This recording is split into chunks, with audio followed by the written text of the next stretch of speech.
from the United States of America. Let's check in with our White House correspondent for real political news, Jon-Christopher Bua. John. Nick, what a pleasure. And I want you to know, if you think it's hot in the UK, it was 50 degrees Celsius here this week. Oh, that's nasty. Very. At least you have air conditioning there. Yeah, my wife was just saying, we know we don't have too much air conditioning in the UK, do you? None. Almost none at all, no. Oh, Lord. We prefer to sweat and not make a fuss about it. Yeah, very proper English. Yes. We won't say a word. No.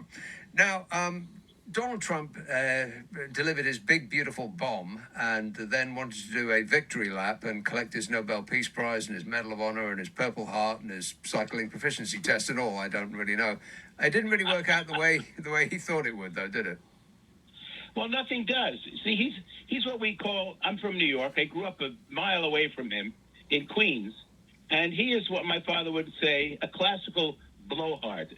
You know, he will say anything. He'll get anything out there, and he'll flood the zone, as we say. He'll make a huge statement. He says he's going to get the Nobel Prize. He's jealous because Barack got one. Mm-hmm. And he's going to do anything to get that. And he'll blow it up, and he'll make a big deal out of it. And then he realizes he's gone overboard, and he has to walk it all back. And that's what happened with the Iran bombing, which now we're finding out that Iranian officials are saying, and we're finding from the AIEA, that it wasn't exactly what Trump had said. Nothing was really obliterated, okay? Yes. And the press went after us in the press corps and defiled us and said you're basically lying, horrible people for not saying it was the greatest thing that ever happened, and you should be thanking the Marines and the Scots Guard and the Welsh Fusiliers and everyone else for doing such a great job. Yeah. And we do that.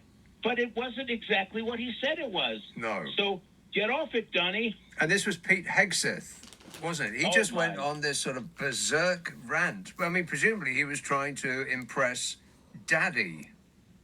Well, you know, that's another relationship we don't want to get into at this hour. But he went after one of his former colleagues, a very fine journalist from Fox News, and he said to her something like, you know, you're the worst. I mean, what a thing to say.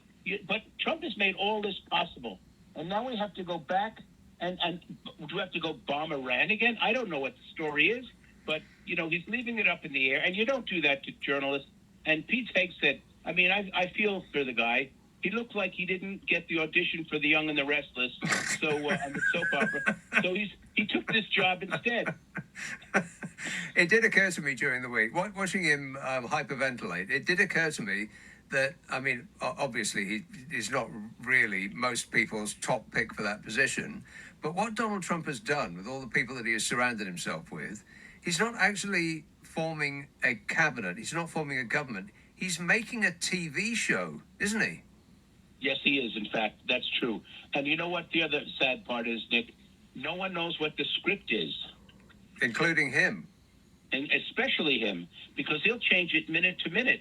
And if it doesn't sound right, he'll change it again. I mean, it's not really a lot of fun being here, being in Washington, being in the United States. But you know, what are we going to do? We have to stick with it, and hopefully we'll have an election and things will change, and cooler heads will survive. But John, it's a tough time. John, you don't think you're going to have another election, do you? We bloody well better. Don't do that to me, my friend. Don't do that to me. We'll have one, hell or high water, right. Or it'll be Les Mis in the streets again. Well, I have a Trump bingo card going, and he has ticked pretty much everything on there, apart from showing up on stage in a military uniform, broadcasting on TV an execution. And he's not leaving. Those are the only three that are left. Well, you know, for such a gung-ho warrior, he had, I think, 5 deferments from the draft board, and we all had to go through that during Vietnam. And you know, some of us went, some of us didn't go, some of us got a deferment. But he complained he had bone spurs. In the meantime, he played sports at his Ersatz Military Academy High School, and he never went. and he golfs every bloody day. He even went to the golf course today. At a cost of, I think, $3 million per round to the American people for the travel and the security and all the rest of it. Thanks for reminding me. Yeah. Now, do you think that Trump has actually sort of been cornered by Netanyahu to keep this war going until there is some sort of, I don't really know what an end game would look like in this. I don't think any of the participants have any idea what it is either. But do you think that this is the end of America's, involvement on this, or is it?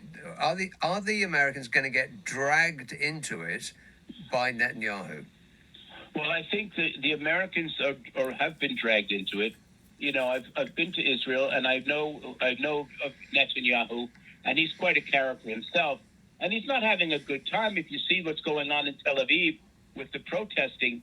And he's changed his tune a little bit. He was all out, you know, beating the Hamas, beating Hamas, and then we could have peace. Now he's saying, wait a minute, we should get some of those hostages back. And he's changed his tune to getting the hostages back. So he is also trying to have it both ways, trying to appease his government, his Likud party, and trying to appease the protesters in the streets. And they all realize that, you know, Iran is out there. I mean, they are off the deep end, and you've got to worry about them. You've got to worry about their relationship with Putin, who must be sitting there in Moscow, twiddling his thumbs and having I don't think he drinks, he should, and enjoying himself, looking at the whole thing and saying, what a disaster. Now, Trump's big, beautiful bill, it got 2 votes against its continuance, or whatever the phrase is. That's right. One was a Republican senator called Paul Rand, who we are mostly familiar with here. He's from Texas, right?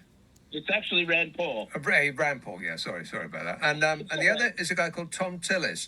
And he's just said that he is quitting. He's not seeking re-election. And Donald Trump then sort of used that to threaten other Republicans that they are going to be sort of voted out of office by a furious public if they disobey the dear leader. But is it popular among the public, this big, beautiful bill? No, the bill is not at all popular. What it does to citizens, $3.3 trillion increase in the debt, and it cuts over 11 million people's health care. I mean, we have good health care as long as it's there and as long as it's been paying for. We have good medical coverage. But, I mean, put that many people and your grand and your kid and your sick kid out of the hospital, out of the healthcare, the nursing home world, and this has only legislation because the midterms is coming up, and he has to get this in. And you know the other thing, you're very good at this political stuff. You understand him. That is in fact a loyalty test, and he's pushing that. And here's the other thing that he's Mr. Patriot. He's coming up with one more thing. He wants the bill on his desk by the 4th of July. Yeah. Now, that sounds like, he's very gung-ho. He's all-American. He's going to raise a flag. By the way, you didn't see those 2 flags on the lawn of the White House. It looks like a used car dealership on the Sunrise Highway on Long Island. It's really, really despicable. And my colleagues, my mates that I work with, we can't believe it. It's so gaudy. I mean, I like the American flag. I like the Union Jack. I like it all. But here's the thing. He uses the 4th of July to push this patriotism. I want it on my back. You know why he wants the bill by the 4th of July? Because that's when the Congress, Senate, and House go home to listen to their constituents go crazy about what they are doing to destroy their lives back home in Missouri or back home in Iowa, wherever they are. And Trump doesn't want to have them go home and hear this because they'll come back before the end of the term and vote no. Right. Yes. Huh. So do you think he's going to get it on that day? Because it's a massive bill. The people who are voting for it can't possibly have read it all. Do I think he's going to get it in 2 days? No, not by July 4th. I mean, tomorrow, I believe, is the last day of June. And then we've got, he's supposed to be going to an Iowa State Fair this week. But do I think he's going to get a bill on his desk by the 4th of July? I don't know, and I don't know what it's going to look like. And he will go crazy if he doesn't. But that's and he'll make an excuse. He said, "I never said that. I never said the 4th of July. Yes. I was talking about Labor Day. It's just the end of the summer." Let's talk about this guy who's just won the New York City Democratic primary. Who is Zoran Mamdani? Mamdani. He's an interesting character. He comes from a family of, I believe, is Ugandan and Indian background. He's been in New York as an assemblyman for a while. He's very energetic. He's young, and he hasn't done a darn thing. And the young people like him. They think he's, and they don't care that, some say, oh, he's going to bring Sharia law to New York City, like in London and in Paris. I don't think there's that threat, but I think he's not experienced. But here's what happens. I'm from New York, okay? You may be able to tell or not, I don't know. But I'm from New York City, and I grew up in the same town. When you're in Queens, you know where everything is. That's the international borough. It's better than well, never mind. Mario Cuomo was born in Briarwood, and I lived in Briarwood most of my young life, and Andrew Cuomo was also from there, and these guys are New York pals, and Andrew Cuomo had a lot of problems when he was the governor. Some will say he was a little too flirtive with the ladies, and he had his issue with the COVID issue, and there was people being stored in trucks and you know what I mean, refrigerated trucks, etc. Right. And it didn't look good. So he comes back on the scene, and he's a real tough guy, and he's got a chip on his shoulder always, just like his old man. And he comes out, and he thinks he's going to take over. But the fact is that the youngsters don't like him. They think he's old stuff. But this young guy, he's got no experience. He wants to rid of all business taxes and put taxes on business that are for the rich. And this is New York City. This is where business is in America. He wants to tax New York City businesses. And I think he's playing against him. Now, the worst thing would be, for those who are Democrats or liberals, or whatever you want to call us, he would be too extreme. But you wouldn't get anybody in the middle unless Eric Adams comes back. And we all know what he was like. He became a friend of Trump. And I think Trump promised him he would be taken off the indictment list, and he would be okay. But now he's thinking of running as an independent.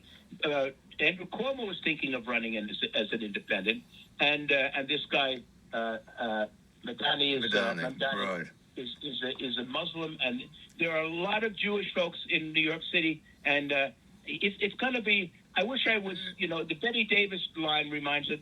Put your seatbelts on. It's going to be a bumpy night. A bumpy ride. Yeah, that's right. Yeah. John, always a pleasure. Thanks very much for that. That's Jon-Christopher, White House correspondent for Real Political News.